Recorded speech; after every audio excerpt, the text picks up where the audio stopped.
أيها الدعاة، أيها الطلبة، الحضور الكريم، أحييكم جميعا بتحية الإسلام، وتحية الإسلام هو السلام. السلام عليكم ورحمة الله تعالى وبركاته. أري مسيبة جلبة تدبة نينرا بأن بابرا بأن كرمكو بأن كو بتدبة نوانا نلان تدون المونغا weno tiiɗuɗo nde mi tawdete e mo on e oɗo nokku tedduɗo yeeso ɗeɗo geece tedduɗe e Allah subhanahu wa taala norɗiniri peewal e limanu e kulolal. Tawa kadi ko woni jonde nden ko jonde fii ko tagira ɗen sabu mum ko jonde diina, jonde fii Allah. Waɗi noon ɓiɗɗo adama on gurdam makko ɗan ɗan fof majjan hiɗan hiddi ka Allah subhanahu wa taala. Ber seconde goto mo neɗɗo ɓirdini ɗo mo wersindi e telemma sengo ko tagira sabu mum kon wawatake andede ninse ɗe o ninsata ɗum ɗen so daro ko yeeso Allah no ɗum foti.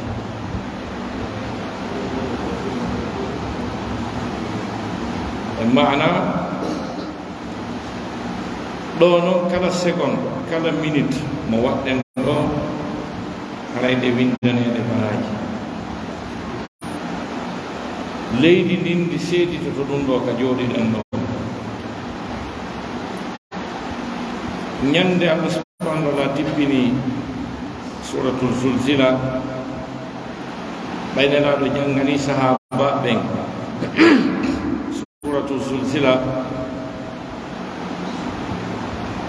ɓay ɓe janganiɓe yawma idin tuhaddisu akhbaraha. nden ñande ndi yewtay kabaruji ko feƴƴi e hoore mayri kon nena sasamaka no sahaba ɓen tadruna ma akhbarullah, eɗon andi ko honɗum woni habaru mayri leydi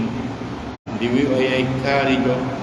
darike e hoore an e hitande kaarire e leere kaarire o yeddi Allah subhanahu wa taala ma ɗum o rewi Allah. ko ɗum ɗon leydi seeditoto, ko ɗum waɗi ko seeditoto nden ñande ko no ɗuuɗi na yimɓe ɓen tun ma malaika ɓen seeditoto. ko wasi Allah daali inna lanansuru rusulana walladina amanu fil hayati dunya wa yawma yaqumul ashhad. minen dey mi wallaniraɓe amen ɓen ka gurdan adda e ñande kala ko immoto seedito kon fof si immike mi wallay gonɗinɓe men e nelaɓe non ɓay ala ko satti ha hewti tuma temmuyen ɓe buy heeɓi e hoore ma wonde maɗa bonni. oɗo ara wiya bonni ɗum ɗo, oɗa kadi wiya bonni ɗum ɗo, oɗa kadi ara bonni ɗum si ɗuuɗi ñaweteɗo ara heeɓi probléme. ñande noon ɗin piiji fof immoto seedito Allah winde ñande walla e nelaɓe e gonɗi ɓen. ɗum waɗi woɓɓe jooɗoto leere ɗiɗi leere tati leere nayi ta programme Allah jokka ɗum on fof tentinima noon o tan aranɗo en ɗo tan huɓɓiniɗo arani en ɗum ko wiyete réseaux sociaux ko e goɗɗo no ara jooɗo wiya on direct an on partagé o fuɗɗo wona haalan tawa hay wonde ala ɗon Allah yiɗi yarde e ko woni wonde kon tawi noon ma yalfidu min qawlin illa ladayhi raqibun atid. o wowlata konngol tew si wona enregistrama windama o jooɗo wona ɗon 1 heure de temps 2 heures de temps tawa wona ko Allah yiɗi yarde malaika ɓe yadda e ɗi dossier ji o wiya kono layfangon gonno yiwno ɗon ɓenna moƴƴi. hannde hari ɓaawo ɗo si goɗɗo wolay o invité o jonne e micro o woodi jonno mo kala waɗay tun ni teddinira jama o wo hulɓini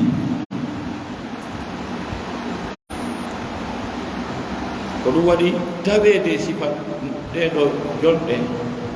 ino moƴƴi ƴettante tan buyi mo waɗaynoɗa nokku goota watta ko windanteɗa ko nangoyema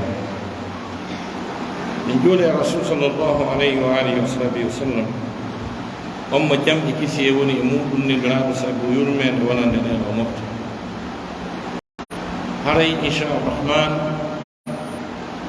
e ley konngol amir dawa men o konngol dental ngal e konngol lima muɗo ko tawten e nokku men on ɗo Benjerville ɗo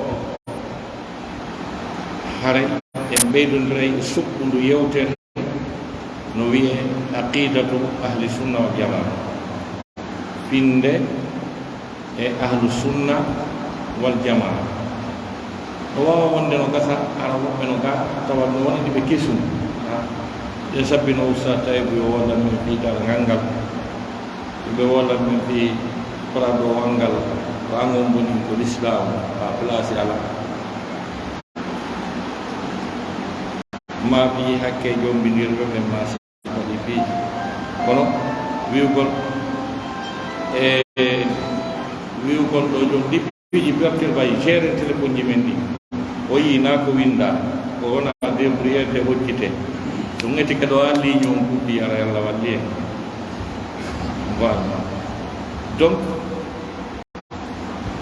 taw wiye kono ni aqidatu ahli sunna wal jamaa finde ahlu sunna wal jamaa ko fi ɗum ɗo wonde yewtude ɗo hande en torki Allah subhanahu wa taala Allah asiko en ko yewten e mum ta ko wondi e ƴalta ko sabi Allah kadi ko yewten eɗen toromo kanko bajjo seniɗo o onon ɓeeɗo musidɓe julɓe tedduɓe hoɗuɓe o nokku o essay komi arnoɗo hari koye juulirde kafu en ngal eyno juulirde men nde ɗum ɗo no tindini wondema yimɓe wonɓe ɗo ɓen ko yimɓe yiɗuɓe Allah yiɗi nelaɗo yiɗi diina par ce que na mbuuɗi seeɗa watta ɗum way tere gonɗum onon kadi on jeeyama e yimɓe ɓe Allah waɗi taskiya waɗani caché waɗi tampon wi ɓeeɗo ɓe kelɗi par ce que no woodi sifaji ɗi Allah sifi o wi ko wurnitata juulirde o ko tuma ɗin sifaji timmiri ɓe hewta niveau darnugol juulirde Allah daari innama ya'muru masajida Allahi man amana billah wal yawmil akhir wa aqama as-salata wa ata az-zakata wa lam yakhsha illa Allah. هذه تزكية من الله سبحانه وتعالى. Allah daali ko wurnitata cuuɗi Allah ɗi juulirɗe Allah ɗen daro itta mbuuɗi kafinire e darne e juule jange ton Allah rewe ton waaju waɗa ton o wi ko waɗata ɗum ɗo wo ko ɓen gonɗinɓe Allah ɓe gonɗini ñalaande sakkitiine nden ɓe ñinni julde nden ɓe itti zakka on tawi ɓe ɓurata e hunde so wona Allah ko tuma ni fof maɓɓe on hewti ɗo wo so ɓe waɗa waɗa andi ko taskiya ko anayi asa ulaika an yakunu al muhtadin ɓen pellet haray ɓe jeyama e fewɓe ɓe haray e yeeso ɗe geece ɗo nde Allah subhanahu wa taala teddiniri peewal nordiniri peewal e kulol Allah so wiyama aqidatu ahli sunna wal jamaa gogo on ko en andu wondema ko Allahu lanɗon tagiri en sabu mum ko addiri en aduna ɗo ko fi e rewmu ko mission men gonno wona noon enen tun Allah tagi ko tagi kon no ɗuuɗi ko en seeɗani no gasa ko enen ɓuri famɗude ko tagi ko en ɗuuɗa hay seeɗa kono noon o tagirali hay e hunde ni tun ko tagi ko fof mo waɗi ɗum e golle hum hikum wadde henndu no wifude joggi programme ndiyam waa fof no yaade no ara no jonnude liƴƴi e kala ko faalden leɗɗe ɗen no rimude no jonnude ɗowdi keɓe mum ɗen no ñawdore ɗaɗi ɗin no ñawdore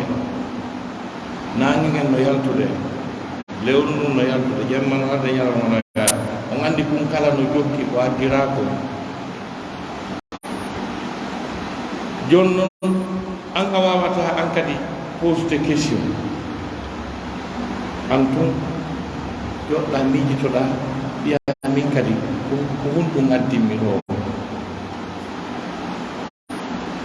ko ɗum addinmi ɗo min kadi gertoɗen ɗiɗa ɗa nangude ɓanna hirsa nayi ɗin ɗa hirsude dambi ɗin ɗa hirsude ñaama mango ɗa teddude ñaama ɗa konsumude kala ko woni ɗo kon tranquillement ɗa jasude kanŋe yeeya ɗa jasude kappe ko woni ko adda ɗo kon fof ɗa profitude normal à ton tour toi aussi a wata landitade a wonɗo consumude ɗum ɗo kon fof an kadi ko wonɗum adduma ɗo kada sikka ko adduma ɗo ko ñamugol ɗum ɗo tun gera ko faalaɗo leydi ndin no walanima ɗo fanke ɓude ndi no wawi wolde koy wallahi ndi wawi wolde ɓeɗa waɗa bara telenɗa ama ɓeɗa jasira telenɗa koloy ɗa jasira telenɗa kabine ɗi fanke ɓude ɗa barminde e gerde ko falɗaɗe de andum ɗo ɗo ɗa sikka ko ni tun ɗumɓe allah nemoraɗi ɗi allah subahana taala waɗani en ɗi o waɗani ɗi hito o itti haala kam oɗo wasi qur'ana wi bahimatul anam ko muume nemoraɗi bahima bimana hito ngon nagge ngen hunay bewa mbangata gerto on jojjo ko kala e voli mum ko fewno ko fiyo famone sa fokkiri ɗaɓɓitoɗa e hande ko teɗen to woniri kono o jatti haala kan fiwata yawama fiita yenne ko waɗi noon sa wallini ɗo gertogal a hirsi haray ngal wolde koy kono na ko nanata sakko mette sakko monoɗa fiyo timminane nema on e dow mum ko waɗi noon sa nangino ɗo gertogal ala wallini tungal inni e haɗi sa ɓiɗɗo ma o a memita e gerto ha ñande mayɗa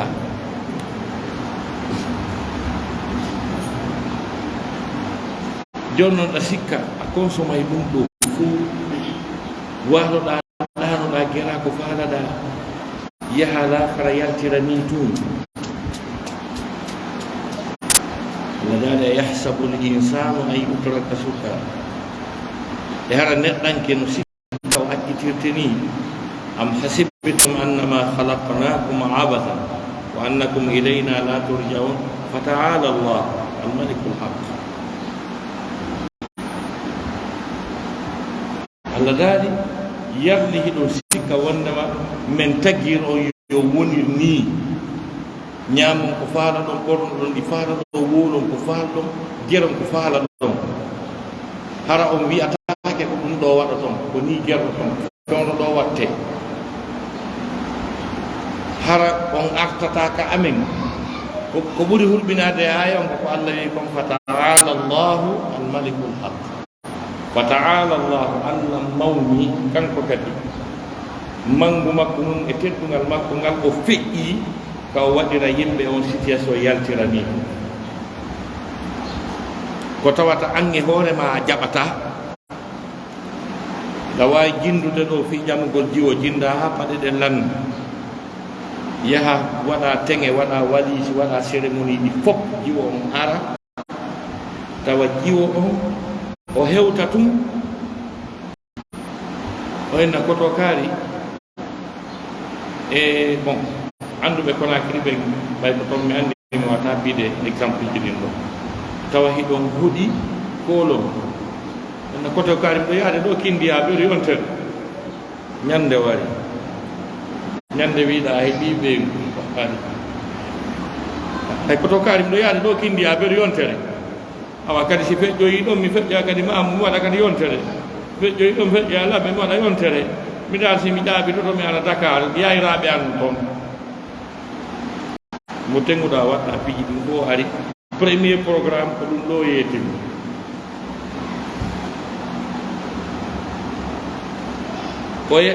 o yaha o waɗoya ɗum ɗon fof ñande o artiiɗa sabbimo ha gasa o hewta tumuenne ɗon koto kaari haray mbiɗo faala waalagol ɗo mi ɗano tan goto ɓattolan nani waalo kadi huwo naya ɓatto on moodi makko waɗɗo tegi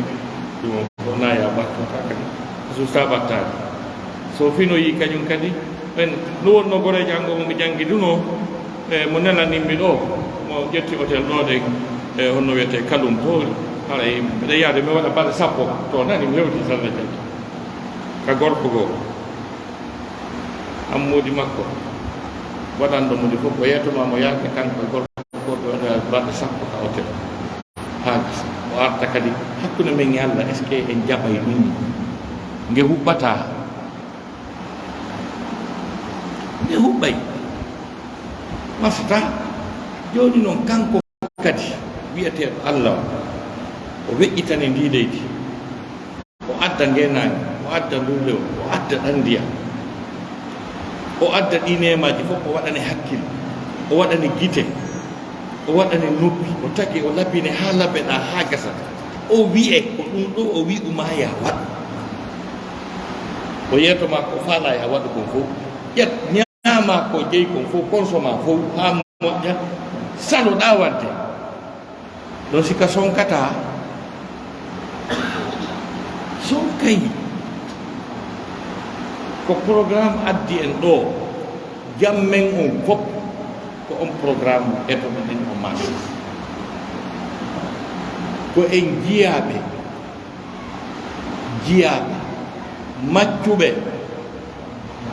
maccuɓe Allah ko ɗum o noddi en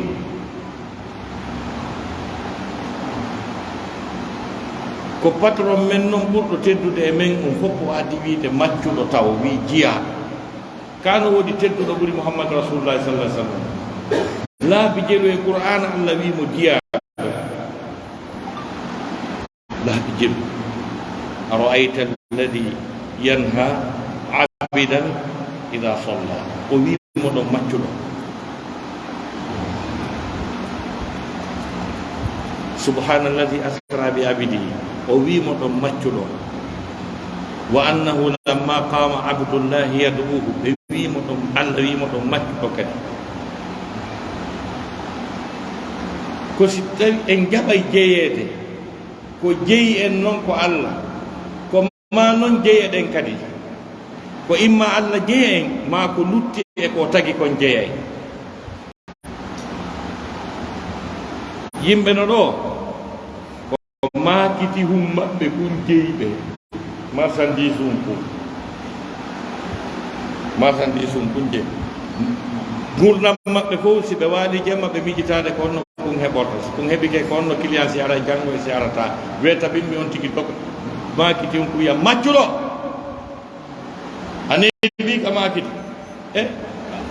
ala je min dari keɗo ha men ronki hey acce hakke hari ko ɓiɗɗo a gonnawni ɓen ɗon on ɗo wiyay acce hakke o doganayi ɓen ɗo o doganayi magasin hunkum e place hunkum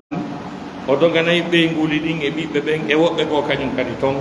ɓen ɗon fof o doganayi ɓe kono o doganta taguɗo mon landitotoɗo mon ɓen ɗon fof si a maayi on ala contrandi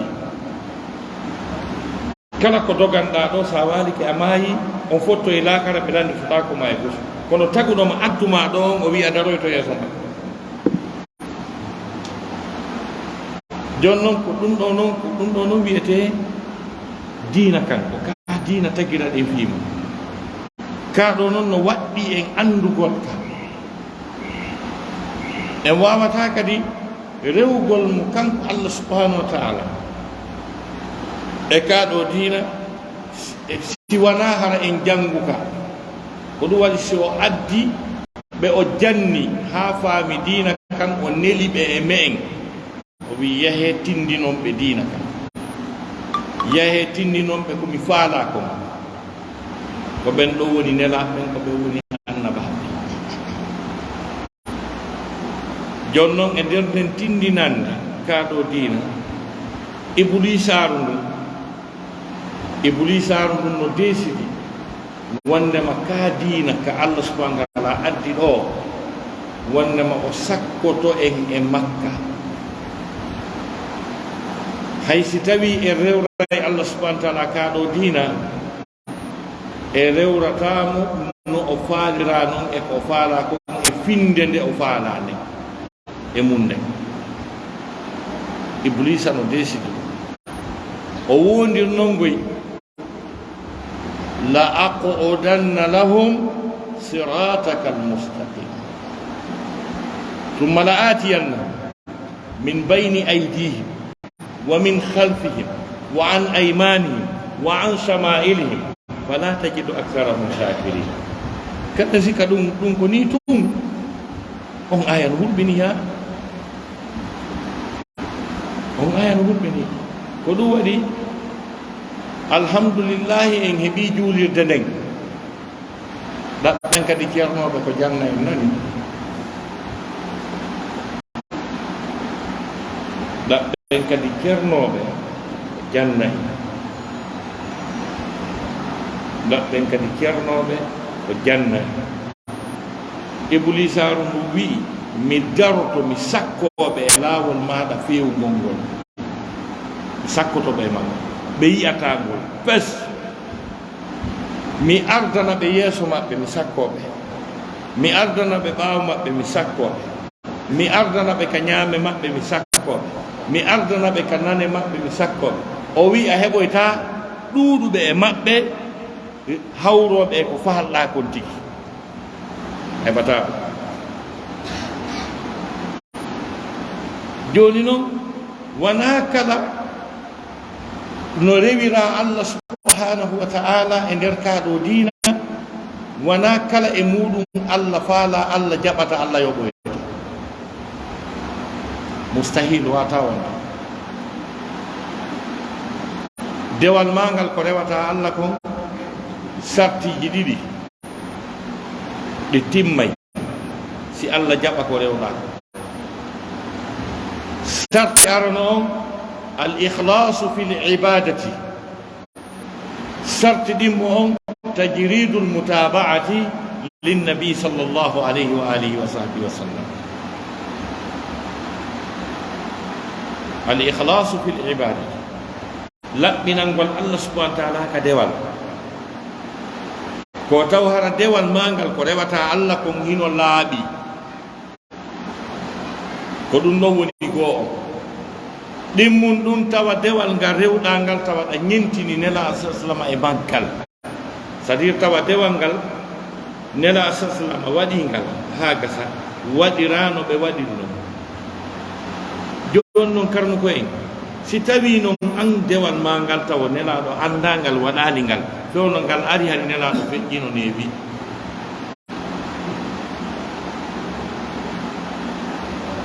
koko ɓe waɗi kongoye woni si a waɗiral no ɓe waɗiri noon jaɓatake joni noon sa waɗi noon ko ɓe waɗali few ɓe anda fima haray an honno ɗum wolirte ko par ce que ko si tawno har Allah wino en koye rew tum koye rewmo tum kono aya mo haali fi dewal ngal ɗon no woodi ko takkodiri e dewal ngal jente Qur'an wama umiru illa liya'budun hara ko ɗum tun Allah darino probléme ala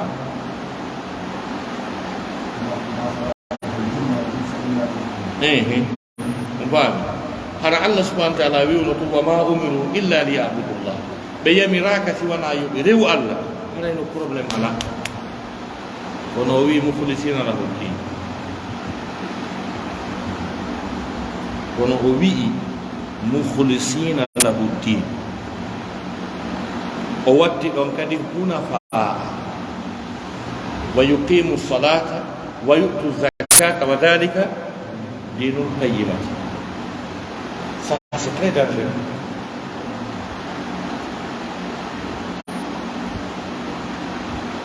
ono hulɓinimo tan ende mbi janggo suratul bayyinati ka yang di surat Bayyinah ya ayat di surat Bayyinah Allah dari wa ma umiru min illa liya'budu Allah subhanahu wa ta'ala Allah mukhlisina lahu harhikala inaninu ad-din dinan hunafa'a tawakobe onyibe nana woɓe gono fira hunafa'a aniwi ka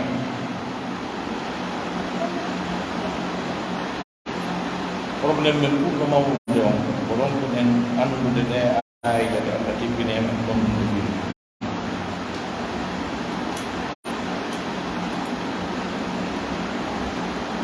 wama umiru ɓe yamiraka illa liyabudu llaha subhanahu yogere waru mukhlisina lahu tawa hiɓe laɓɓinanimo addin dina hunafa'a tawa ko ɓe ooñiɓe wa yuqimu salata ɓe hinna julde mum wa yu'tu zakata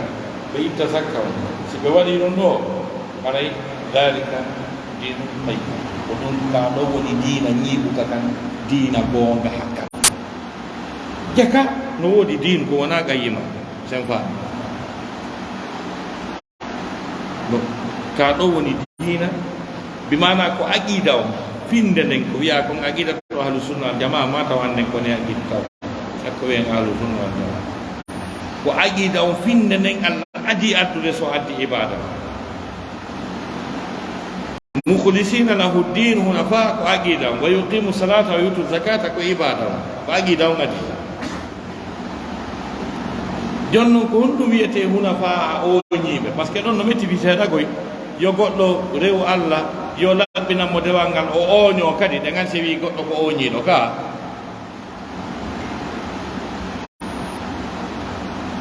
si goɗɗo wiyama ko ooñiiɗo i kono ooño en firay ooñangol ngol sen fama e maana ooñangol ngol en tertoto sortul Bayyinah yehen e simore ما كان إبراهيم يهوديا ولا نصرانيا ولكن كان حنيفا مسلما وما كان من المشركين الآية حنيفا مسلما حنفاء لا مفرد لا جمع وواتاك هذا في أجيدا في النبي إبراهيم رونك وولد ko baba tawhid on baba tawhid annabi Ibrahim Allah dari Ibrahim wonano al yahudan kejo o wonano an nasaran kejo ko wonno ko oñiɗo walakin kana hanifan ko oñiɗo musliman jebbiliɗo julɗo wa ma kana o jeeyaka min al mushrikina e sirko ko ɗum wiyete oñiɗo ko ya ɗaɓɓitu immo ɗaɓɓita kala ko wiyete shirku kon fof shirku e noneji shirku ɗin fof ɗaɓɓita ha yi'aɗi anda ko kanji ni waɗaɗi ɗo ni yi'aɗi on sayi oñoɗa yaha donc a wata oñade goɗɗum ko a anda taw hutca few wallina ko wiyete shirku kon fof hutca si shirku on no fewtiri funnange fewtira hirnange yaha haraya woni hanifan na yo on tigi na mukhlisina lahu dina on to yonata ma kadi wona hunafa akadi na ya won takko ɗo wona ya wonu takko ko wiyete shirku kon sina ɗum haray finde ma nden aqida ma on sellali ko wiyete aqida ɓayɓe inni aqida to ahlu sunna wal jamaa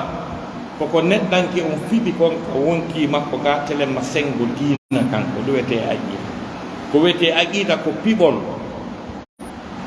Allah daali biman biyadihi uqdatun nikah piɓol desangal uqda ko piɓol ko on tigi fiɓi kon ka ɓernde mum ga telemma sengo Allah subhanahu wa ta'ala telemma sengo piiji wirniɗi ɗin e ɗe rewde mo juula kono en reenamo min ko mi fiɓi ga kon on mo wonde rewde mo mi reena o hino serti e ko goɗɗo goo fiɓi ko hiɗe wonana fi aljanna e yaali aljanna. Est-ce que conviction angol sur l'existence du paradis, quelque chose que je n'ai jamais vu, quelque chose que personne n'a vu. Donc c'est totalement invisible. Lette gaburu, jahannama, darngal, sirate, ɗum ɗo fof no wirni. Est-ce que hiɗen jaɓi ka nder wonki men ga fi kala e yi'aali ko goonga hino existe hino wooda ko ɗum ɗon adi taw e fi diina kan taw ko nden finde ko on tigi fiɓi ɗon ko honɗum fiɓi ɗen ka ɓerde meɗen telenma sengo Allah woodede makko e sifaji makko ɗin e kattane makko e doole makko ɗen e jeyal makko ngal noone on conviction nden fiɓanne nde fiɓuɗen e on faamu mo faamuɗen so tawi on faamu e ngol piɓol ɗon feppodiri e faamu e piɓol nelaɗo sallah sallam e sahabaɓe mum ɓen ko ɗum wiyete aqidatu ahli sunna wal jamaa ala ka hunde ka yahe ko taw façon mo nela sallama famiri Allah noon no famiri fi dalngal ngal o gonɗiniri noon o jaɓiri noon ko taw hara an kadi no famirɗa noon eno gonɗinirɗa eno jaɓiri noon no feppodiri e ko rasul sallallahu alaihi wasallam to karama koɓe goo ino wiya o aya ɗa fa in amanu bi misli ma amantum bihi faqad ihtadaw si ɓe jaɓiri ka dina sifa no jaɓirɗon noon hange sahabaɓe maɗa ɓe haray ɓe feewi fa in tawallaw fa innama hum fi shiqaq si tawi ɗum ɓe woppiti e programme nelaɗon haray ɓe wona e pecce ko woni feccere wotere wo ko woni feccere wotere wo ko finde nde nelaɗo e sahabaɓe wonno e mum ko lutti kon fof hay si tawi ko inde wotere on tawa hino waɗi toon pecce pecce ɓay qur'ana wi fa innama hum fi shiqaq haray bi mana ɓe woni pecce pecce jon noon ko nden finde ɗon ko ɗum wiyete aqidatu ahli sunna wal jamaa kamɓe nelaɗo sallah sallam ɓe famirno Allah subhanahu wa ta'ala telemma sengo haalatake fi aqida ronke wolede fi tawhidi fi gotam mbaku mum Allahu lanɗon subhanahu wa ta'ala ko o gooto o ala ɗimmo sakko wona tammo jonno wongol makko gooto ngol mahoto a waɗay Allah gooto e dow piiji tati si finde mane fekkonde e finde nelaɗo a waɗay Allah gooto ka jeyal a waɗay ka haqqille ma ka ɓerde ma ko wonkima wondema dendanangal ko wooda ko fof kamɓul ɗi geɗɗe leyɗe ɗe geɗɗe e kanŋe e jaama e maison blanche e paleji adna Allah o fof e yimɓe ɓen fof e malayka kala ko woodi ko fof ko Allahu lamɗo on jeyi kanko tun kadi o kapitaya gooto hara sikkitaki ɗum ko ɗum ɗo wiyete tawhidu rububiyya si tawi ko ɗum ɗon taw woni goo ɗimmum ɗum ko finde nelaɗo nden finde aqidatu ahli sunna wal jamaa won ɗimmum ɗum ko kala ko wiyete dewal kon fof hay e hunde hanaka rewede si wona Allah subhanahu wa ta'ala kala ko rewa si wona Allah haray ko fenade ko ɗum ɗo wiyete tawhidul uluhiyya si iwti ɗo Allahu lanɗon subhanahu wa ta'ala o nanda e hay e hunde no o wayi noon ko kanko ɗum wayi noon hay hunde wa'awa makko o wa'a kadi e hay hunde Allah daali laysa ka mislihi shay hay e hunde ala sifa makko si ɗum ɗo si woni goonga ɗiɗo tawhidiji tati ɗi woni goonga ko wonkima a woni haqiqa haray a memi aqidatu ahli sunna wal jamaa ko wiyete ahlu sunna ɗum woni yimɓe memminoɓe ɗo probléme fiyama ahlu sunna. Ko wiyete ahlu sunna ɗum na jinnaaru wona malaikajo, ko wiyete ahlu sunna ko yimɓe sunna ɓen, ko honɗum woni ɓen ko wi'uɓe ɓen kamɓe wondema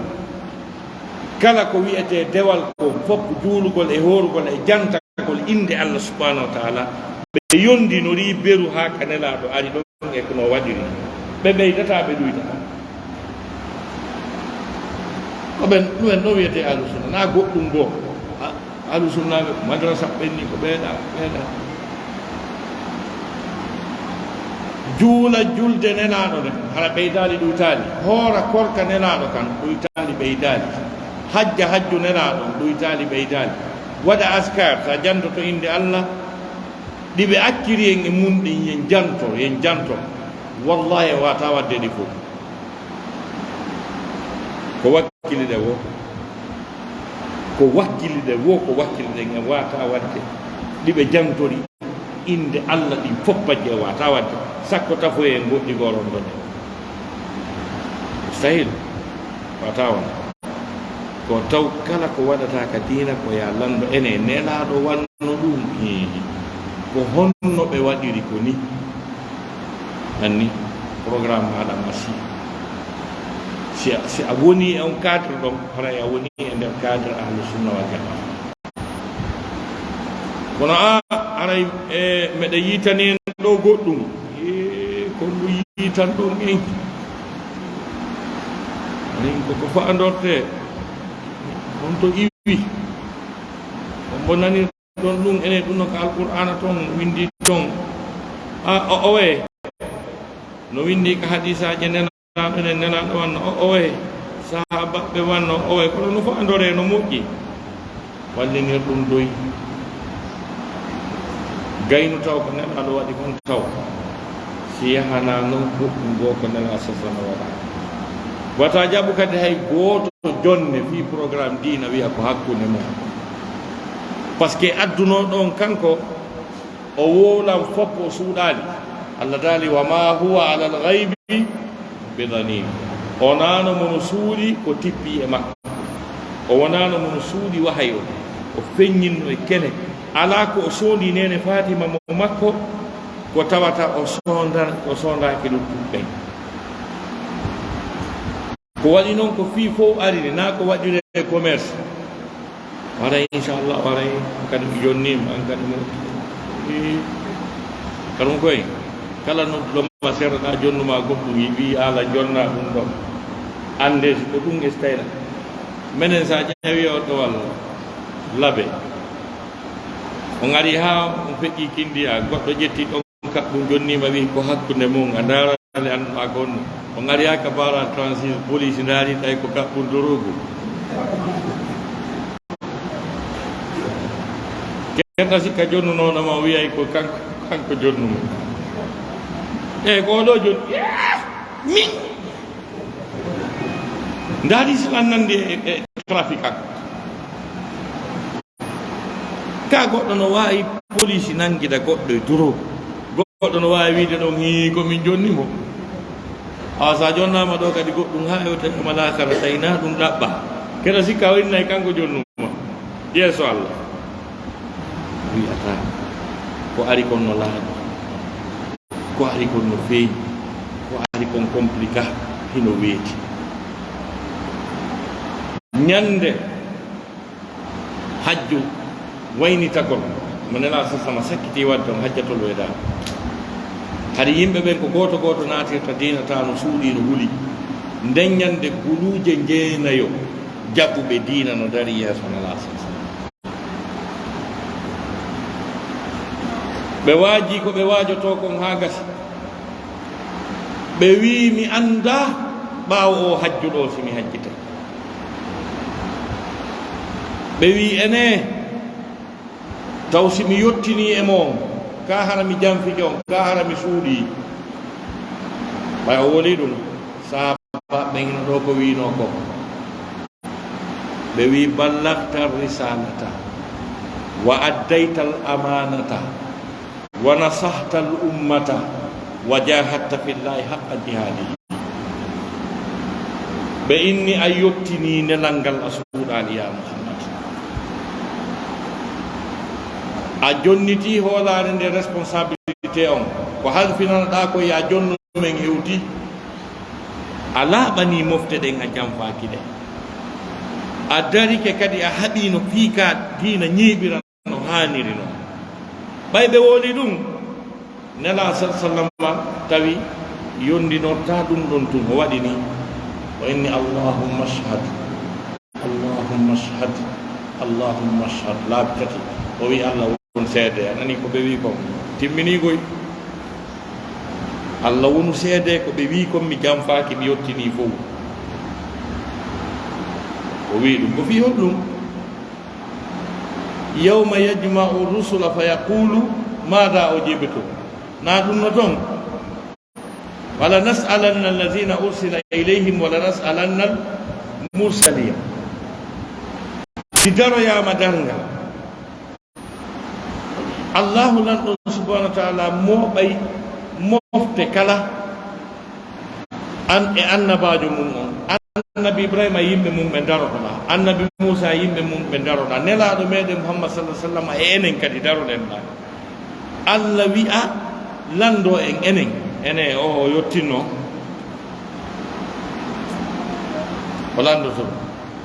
o lando kadi muhammad ene ɓaymi yottini ɓe a yottini ɓe jaɓuno ɗum waɗo hen joni noon karam koye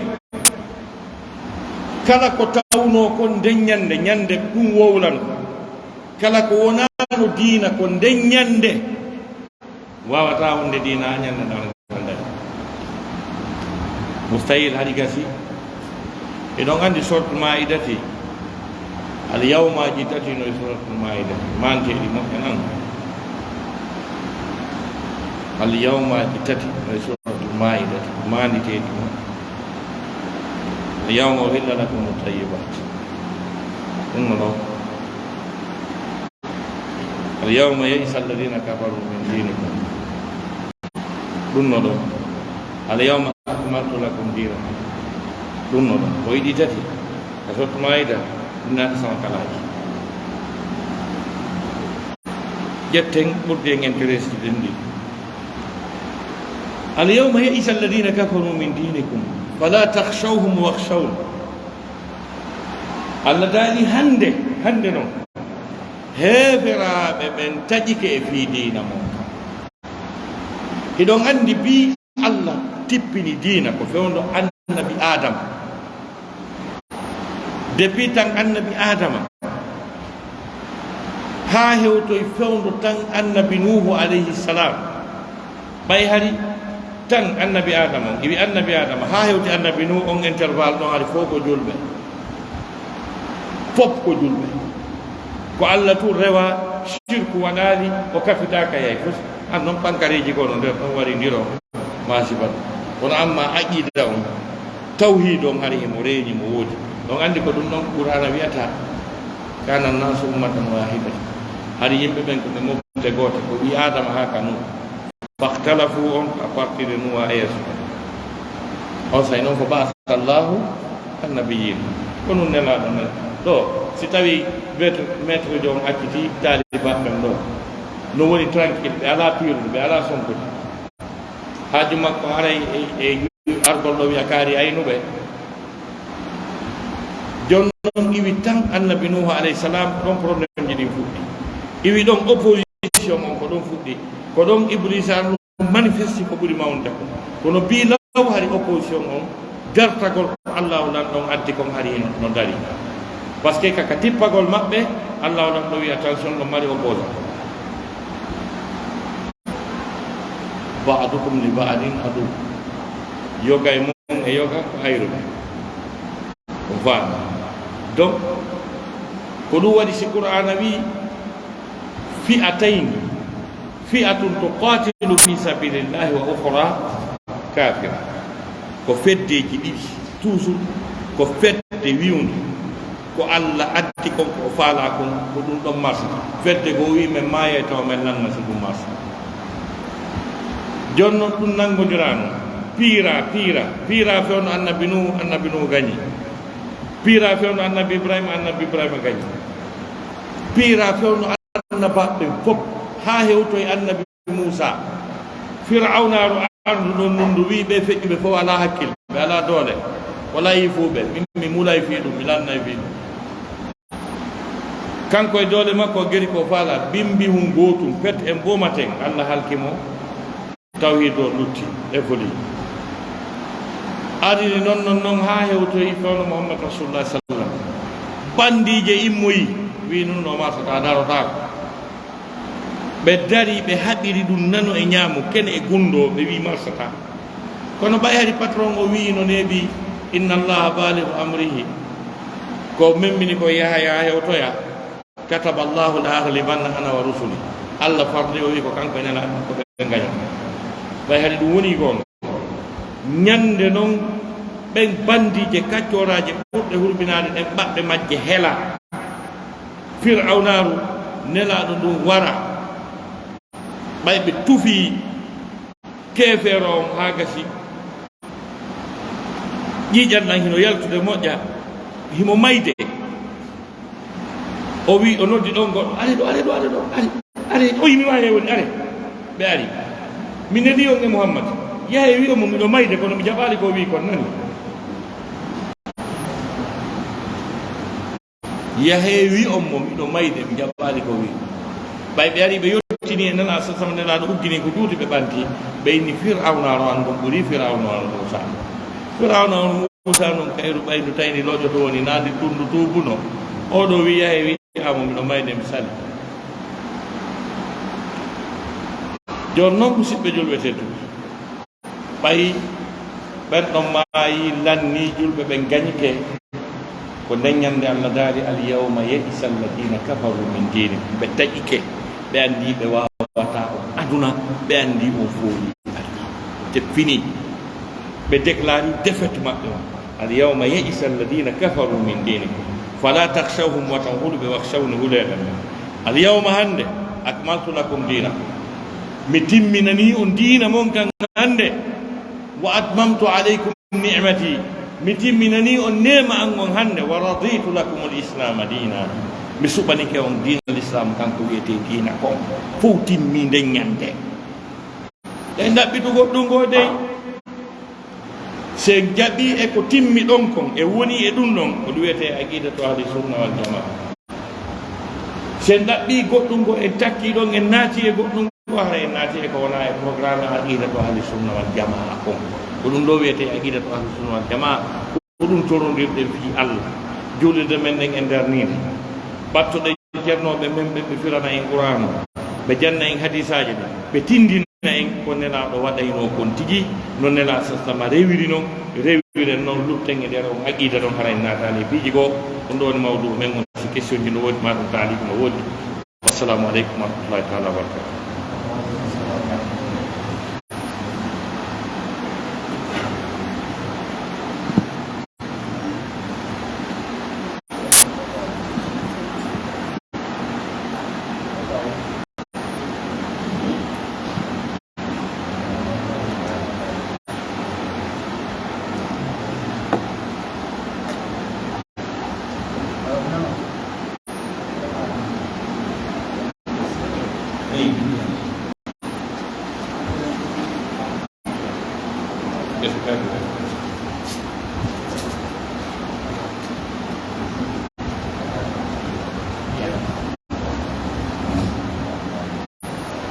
Syed Idris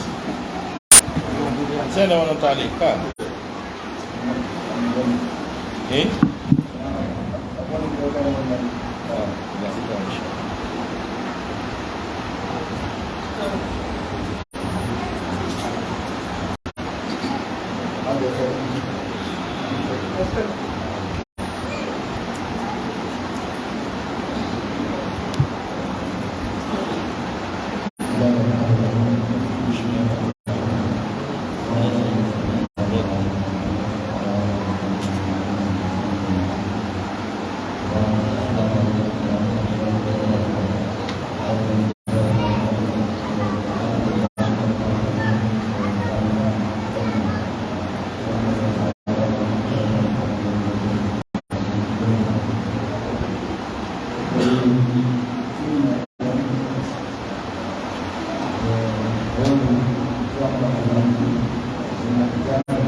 awal ini.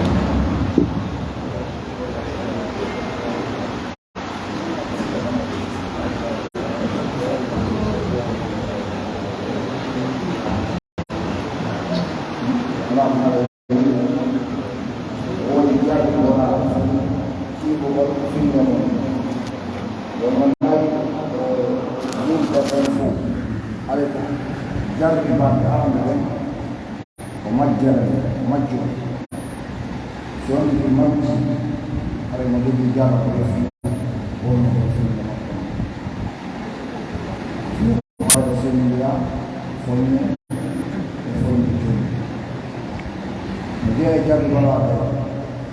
jitu bersunnah